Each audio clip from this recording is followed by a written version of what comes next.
This is Brendan Anderson, and we're here today with Empower You Network, visiting DJ Ouma Squaropolis, one of the biggest DJs here in the Bay Area, blowing up Tight Fate Entertainment from way back in the day.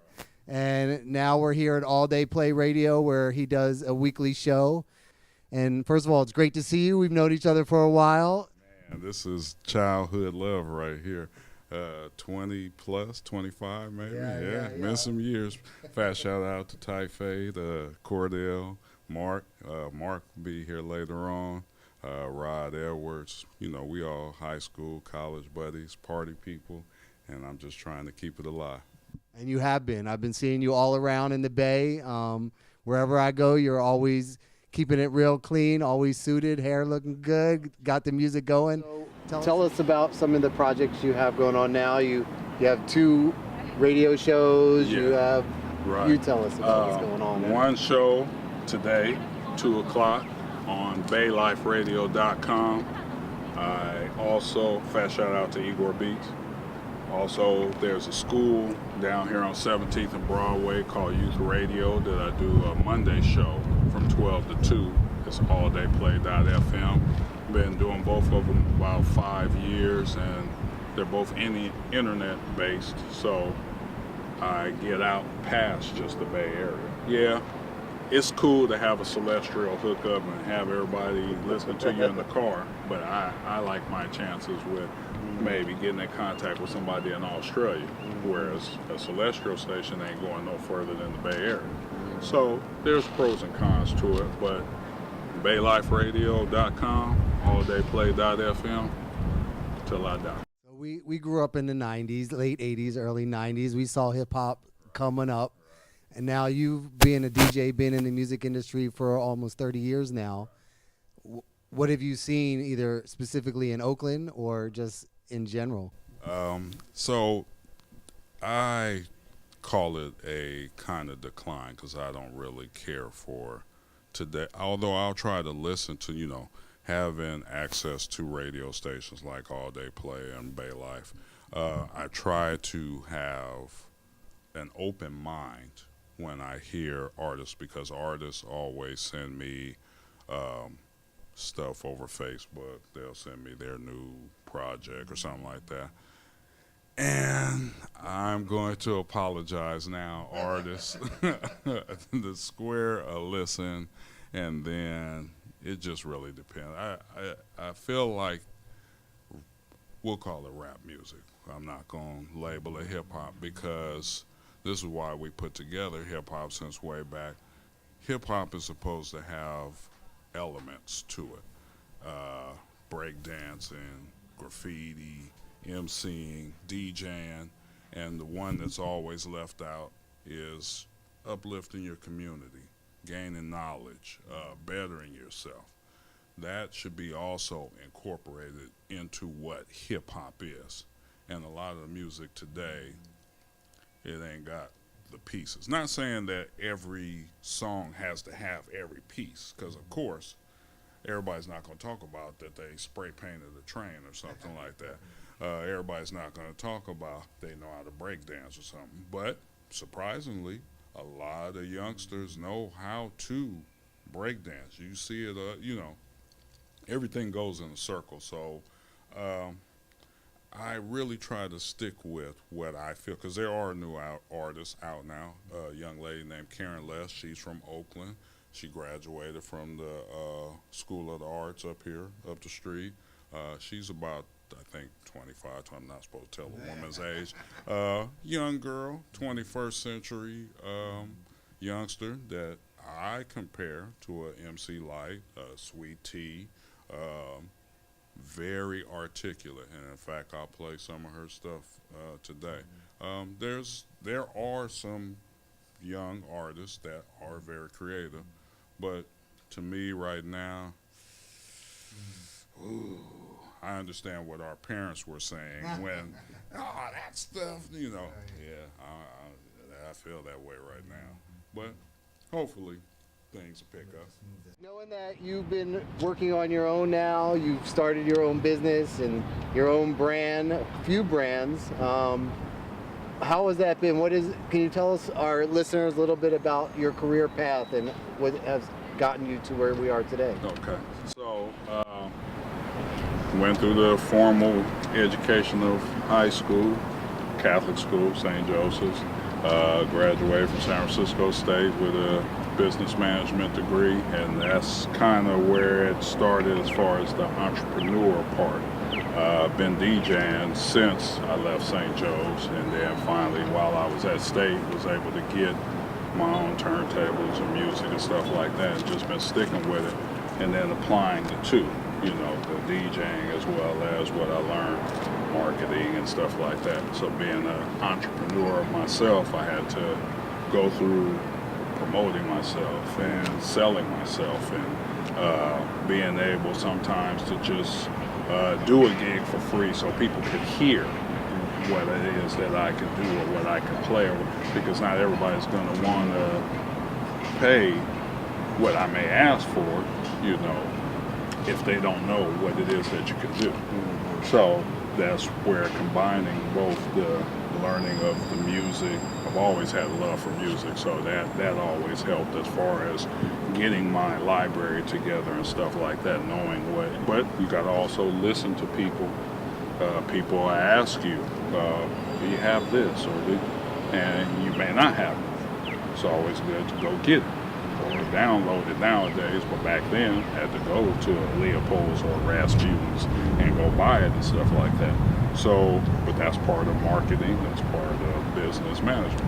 So being able to apply the two over the years, and just also interacting with people like yourself, other DJs around the Bay that were already established, allowing me to maybe come and do an early set, not necessarily getting paid, but just getting the exposure. That is payment enough, because it's free promotion, and especially you're up under somebody that's already established. So he has a clientele.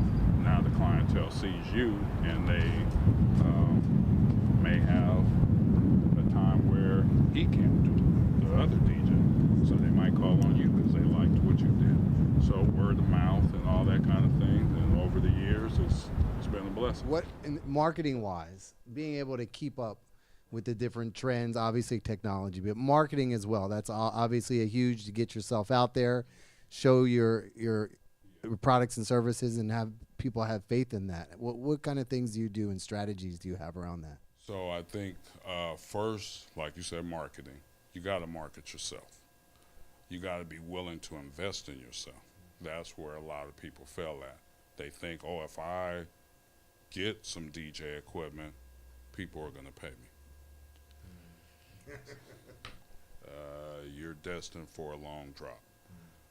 Bottom line, if you're buying DJ equipment, you need to say, hey, I'm spending this for me.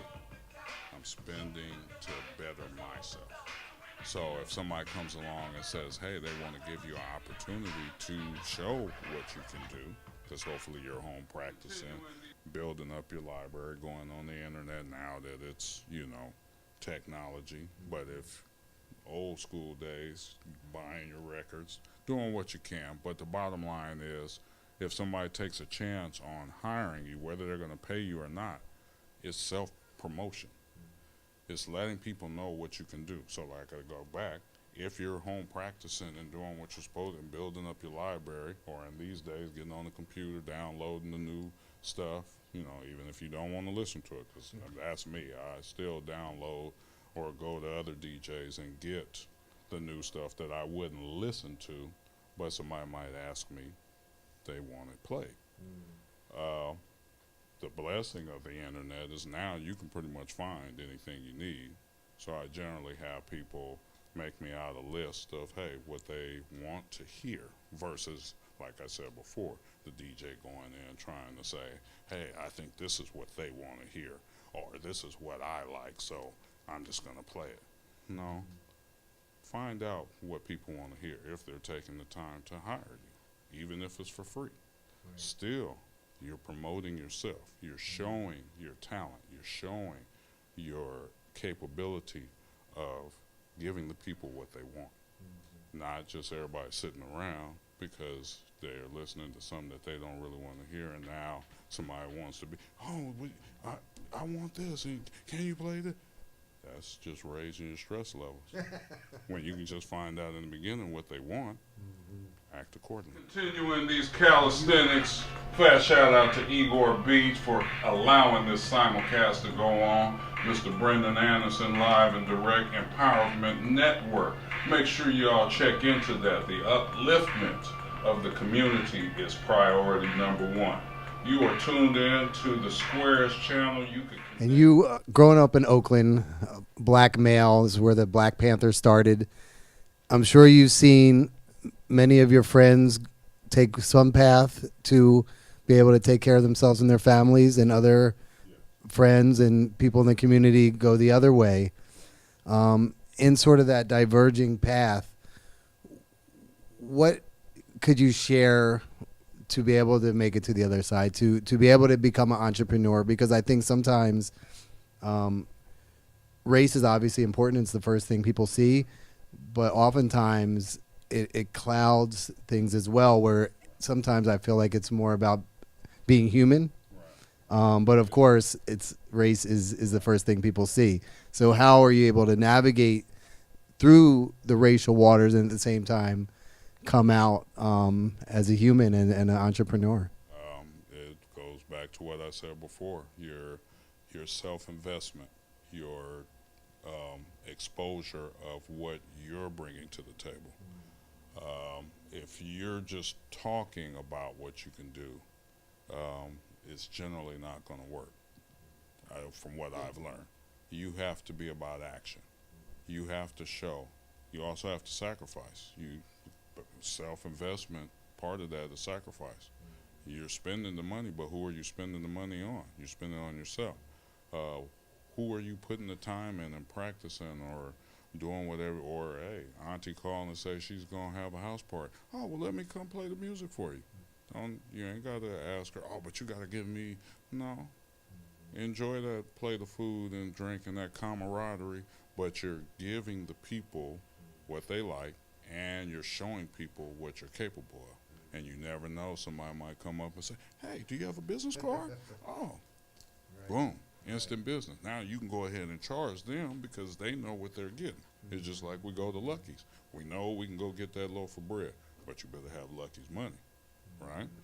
But bottom line, you're buying the bread for you, or you're buying the DJ equipment for you. It's something that you want, need, whatever, to better yourself, to let people know what you're capable of doing, exposing your talent, your worth. Generally, that helps. Well, that's worked for me now for 30 years. Sometimes I'll go ahead and do a free gig, especially if it's for like the kids or the community or something like that. I'll do that. Somebody I know that got a bunch of money and just trying to be tight, then we got to get out of contract and all, making sure we're prepared for whoever human we deal with. I've been blessed to spend 44, I'll say it right, 44 years out of my almost 50 years of existence in Oakland. I've watched Oakland when the population was 40% black. And now it's, from what census says, dwindled down to maybe 15% or whatever the case may be. The reason why I bring that up, I've seen the transition from when majority of the businesses were black owned. Majority of the music, there were radio stations like KSOL, KDIA, and all they played was soul music.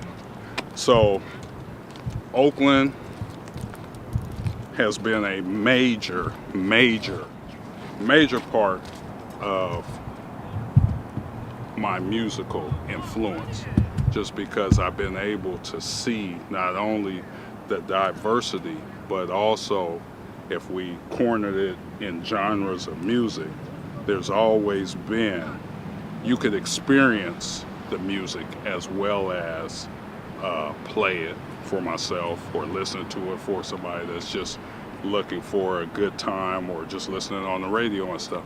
Oakland has provided probably more talent locally than any of these other Bay Area cities and stuff like that.